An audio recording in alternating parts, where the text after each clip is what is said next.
Merci d'être avec nous sur VOA Afrique et voaafrique.com et également de nous suivre sur toutes nos plateformes digitales. Nous avons avec nous le président de la République du Sénégal, également président en exercice de l'Union africaine, son Excellence Monsieur Macky Sall. Président, bonjour. Bonjour. Alors, avant de parler un peu de votre discours à l'Assemblée générale des Nations unies, revenons un peu sur la dernière actualité ici à New York, la réunion, le sommet extraordinaire de la CEDEAO qui s'est tenu hier ici. Est-ce qu'on peut avoir un peu une idée des grandes lignes qui se sont dégagées de cette rencontre?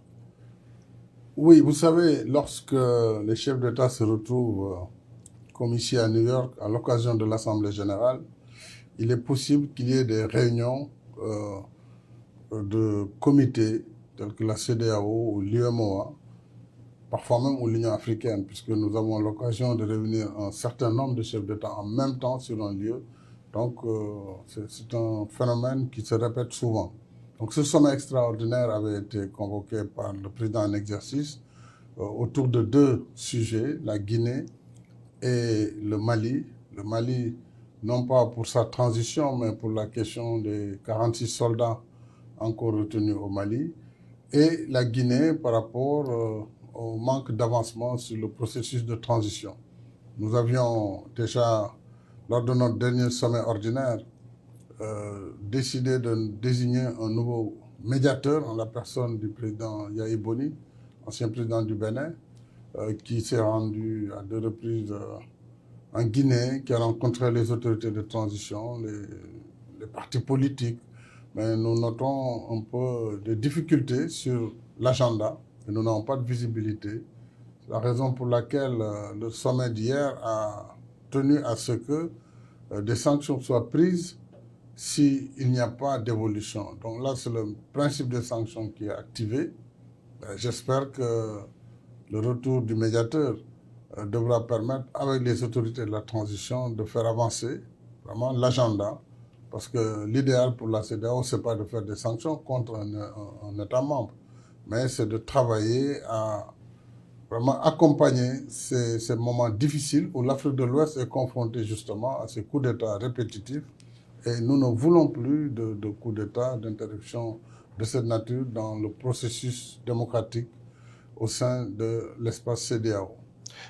Pour le Mali, évidemment, nous avons désigné 3 chefs d'État, dont moi-même, le président du Ghana, Nana Akufo-Addo, le président Faure Gnassingbé du Togo, pour nous rendre à Bamako le mardi, si possible, afin de rediscuter encore avec le président Goïta et les autorités de la transition sur la nécessité vraiment d'arriver à une solution qui est la libération des 46 soldats, après que les 3 soldats femmes aient été libérés. Et c'est une demande pressante et j'espère que nous pourrons obtenir cela dans l'intérêt du bon voisinage, la bonne cohabitation entre pays voisins. Sur le cas justement des 46 soldats ivoiriens, vous craignez un peu un bras de fer avec la CEDEAO si la solution, si cela ne se décante pas d'ici la semaine prochaine? Non, il ne faut pas présager de bras de fer. Nous souhaitons une solution si les chefs d'État abandonnent toutes leurs activités pour se rendre à nouveau à Bamako. Moi-même, j'ai été à Bamako il y a à peu près un mois. C'est que nous voulons une solution. Donc moi, je préfère être dans la recherche de la solution plutôt que dans d'autres perspectives. Alors, sur votre discours à l'Assemblée générale des Nations unies, en tant que président du Sénégal, mais également en tant que président en exercice de l'Union africaine, vous avez mis l'accent sur le fait que la communauté internationale doit écouter l'Afrique. Qu'est-ce qui vous a poussé à insister sur cet aspect? Vous avez l'impression que l'Afrique n'est pas suffisamment écoutée? Vous savez, le monde tel qu'il fonctionne aujourd'hui n'est pas un monde juste. Et nous le voyons par les organisations qui nous réunissent. La première, c'est les Nations Unies, qui ont été formées au lendemain de la Seconde Guerre, avec des règles et une organisation qui était plutôt faite pour donner la part belle aux pays qui avaient gagné la guerre. Et je dois rappeler qu'à cette date, en 1945-46, au moment de la création de l'ONU, l'essentiel des pays africains étaient des colonies. Donc, ils n'étaient pas là comme membres. L'essentiel des pays latinos aussi. Alors, cette organisation, avec ses règles, notamment la façon dont le Conseil de sécurité a été conçu, avec les mandats qu'il a, avec 5 membres permanents qui ont un droit de veto qui peut bloquer l'organisation si elles ne veulent pas adhérer à une décision, ça doit évoluer. Aujourd'hui, vous avez tout un continent qui fait plus de 54 pays, qui fait 1,4 milliard d'habitants. Il n'y en a pas un seul qui a un siège de membre permanent. Ce n'est pas juste. Alors que l'essentiel des sujets du Conseil, c'est l'Afrique. Les conflits, la lutte contre le terrorisme, etc. Sur les institutions de Bretton Woods également, qui ont été créées au lendemain de la guerre, le Fonds monétaire international, la Banque mondiale, les droits sont allés aux pays qui ont été les grands pays qui ont gagné la guerre. Et on l'a vu dans l'émission des droits de tirage spéciaux. Toute l'Afrique n'a eu que 33 milliards sur les 650 qui ont été tirés. Ça vous donne les proportions. Alors, c'est ce que nous disons. Il faut un monde plus juste, plus inclusif. Nous ne pouvons plus rester dans cette situation où vous avez très peu de pays qui veulent gouverner le monde.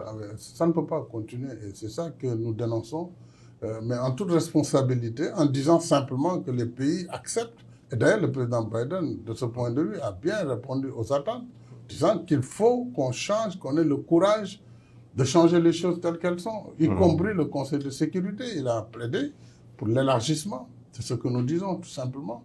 Il faudra aller au-delà. Le G20 est une instance importante pour les 20 pays les plus industrialisés. Nous avons aussi plaidé pour que l'Union africaine soit membre à part entière et non pas soit tout le temps invitée quand ça plaît ou quand ça ne plaît pas, on n'est pas là. C'est là où se décident, se conçoivent les grandes politiques de la gouvernance mondiale. Il est logique que nous soyons là comme membres. Alors ça, c'est mon plaidoyer, le plaidoyer de l'Afrique. Mais je salue les pays et partenaires qui ont bien voulu nous accompagner. Et je pense qu'au prochain sommet en Indonésie, à Bali, l'Union africaine pourrait être acceptée comme membre à part entière du G20. Donc c'est un pas, un progrès qu'on construit au jour le jour. D'accord. C'est un combat continu. Et un peu dans ce sens, le conflit ukrainien qui se déroule certes à des milliers de kilomètres du continent touche en fait l'Afrique, et l'Afrique certainement une grande victime.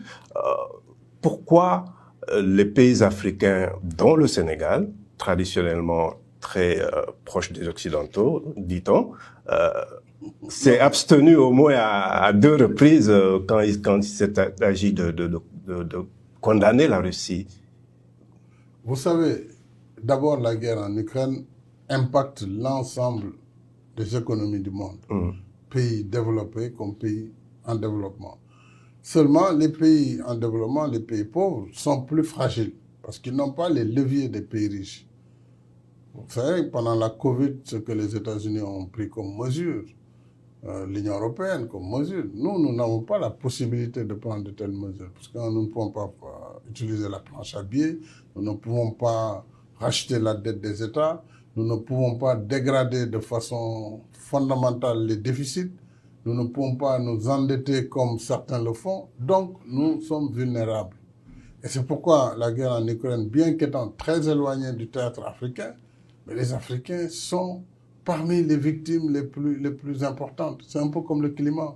On est les moins pollueurs, mais on est les plus grandes victimes des conséquences du dérèglement climatique. Ça, c'est dû à l'état de pauvreté et de faiblesse des économies.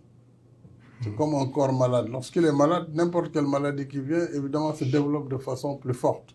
Donc, c'est ça le problème de l'Afrique. Alors, lorsque donc, dans ces conditions, le conflit éclate, on l'a condamné, hein, le conflit, l'agression et tout, mais on ne peut pas aussi demander aux États africains d'abandonner toutes leurs priorités et de suivre simplement leurs partenaires occidentaux, fussent-ils les plus proches, hein, d'oublier nos problèmes sur la Covid, sur la vie, sur les droits de tirage qu'on demande pour financer la relance économique, d'oublier tout ça pour être dans une logique de condamnation, etc. Alors que nous avons aussi des opinions publiques. Alors ces opinions, en général, ont été conditionnées, ou en tout cas sont tout à fait hostiles à ce type de décision. Donc il y a un travail d'opinion sur lequel un pays comme le Sénégal, qui est un pays démocratique, où l'élection dépend fortement aussi de l'état de l'opinion. Donc moi je gère d'abord mon opinion avant de gérer autre chose, comme dans n'importe quelle grande démocratie. D'accord. Voilà, donc c'est ce qui explique cela. Monsieur le Président, nous allons terminer par un mot sur la politique sénégalaise. La rentrée parlementaire s'est effectuée il y a quelques jours.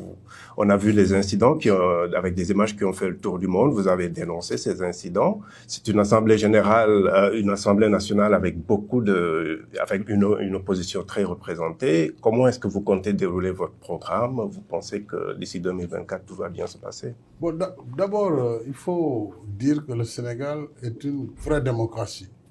Et dans toutes les grandes démocraties, vous avez de très courtes majorités. C'est ce qui est en cours aux États-Unis, en Europe, dans les parlements. Vous n'avez plus ces majorités écrasantes comme nous, on l'a eu jusqu'à cette dernière élection. Écrasante. Maintenant, on a eu une majorité courte, mais une majorité quand même, qui permet de gouverner. Et nous avons un système politique qui fait que l'Assemblée ne peut pas bloquer le fonctionnement de l'État. Ça, il faut que les gens en soient très conscients. Parce que le président de la République, ses pouvoirs ne dépendent pas de l'Assemblée nationale. Du tout. En rien. Et donc, il est aussi par ailleurs le garant du bon fonctionnement de toutes les institutions, y compris de l'Assemblée nationale. Alors, ce qui a été noté est simplement déplorable, dans le sens où le Sénégal, étant une démocratie qui s'est fortifiée, qui a été vécue pendant ces élections et d'autres élections, le peuple, dans une maturité exceptionnelle, a exprimé son choix. Nous l'avons respecté en tant que démocrates. Il n'y a pas de raison que ceux qui ont bénéficié de ce choix se comportent comme ça devant une institution aussi importante que l'Assemblée nationale pour désacraliser l'hémicycle et se comporter de façon aussi irresponsable. Et ça dégrade l'image de notre pays. Et ce n'est pas acceptable. Et on ne va pas l'accepter.